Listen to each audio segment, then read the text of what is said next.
Hello, and welcome back to r/2-sentence horror. Just remember, it's your fault if you get scared or traumatized. I was video chatting and dropped my phone on the floor. As I picked it up, my husband's face changed. He held his hands to his lips as if saying to be quiet, and to my horror, he wrote, "There's a man under your bed." "Please, Mommy, let us in!" they screamed outside the house.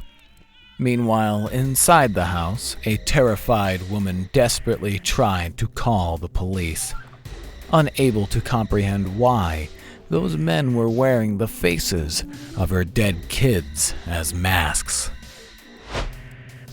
I told her there was no monster in her closet, and as I picked her up, I told her she could sleep with us tonight. I figured that was the safest way of getting her out of the house without him realizing I saw him. "Please, take me instead!" I screamed, grabbing at the two men who took my child. "Sorry, ma'am, children only," they said as they continued loading up the last lifeboat on the ship. I've been kicked, beaten, and unwanted since I can remember. Whenever I see a human, I still wag my tail out of hope.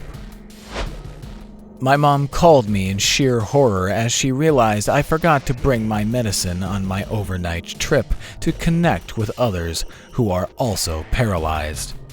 I've never been without medication before, so I thought I would be in pain. Why am I able to wiggle my toes? I've climbed Everest dozens of times, but I've never made it to the summit.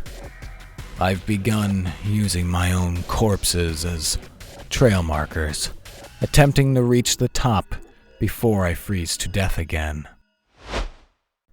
My twin brother was zombie bit, and though I sobbed as I watched his eyes cloud over, I knew what needed to be done.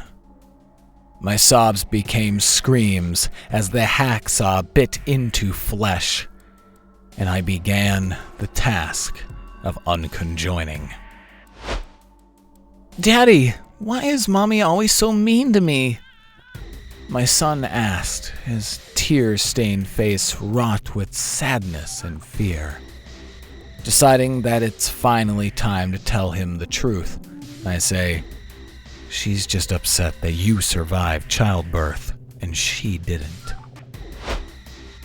I accidentally saw that my husband had ordered me some sexy lingerie on Amazon, so I decided to walk into the bedroom where he was lying down, and with a very serious face said, "I know what you've done."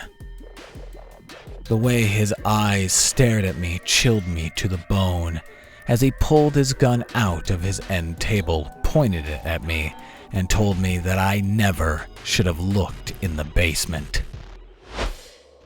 I was so confused to see my ex-boyfriend rushing towards me with a cup.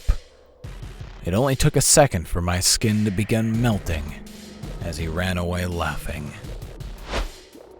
They say that every time you learn something, a new wrinkle appears on your brain. After some investigation, I was angry to find out that my students didn't learn anything from my lessons. When the angel told me the only thing I had to do to enter heaven was to live through and experience the deaths of every soul I had personally killed, I jumped at the opportunity. After a lifetime of being an exterminator, if I had known insects had souls, I would have chosen hell. The teacher looked confused as the children motioned frantically about the man crawling out the closet behind her. Too bad she muted all the kids, so they wouldn't talk over her story. They say you wake when you sense someone staring at you. You've been having a lot of trouble sleeping lately, haven't you?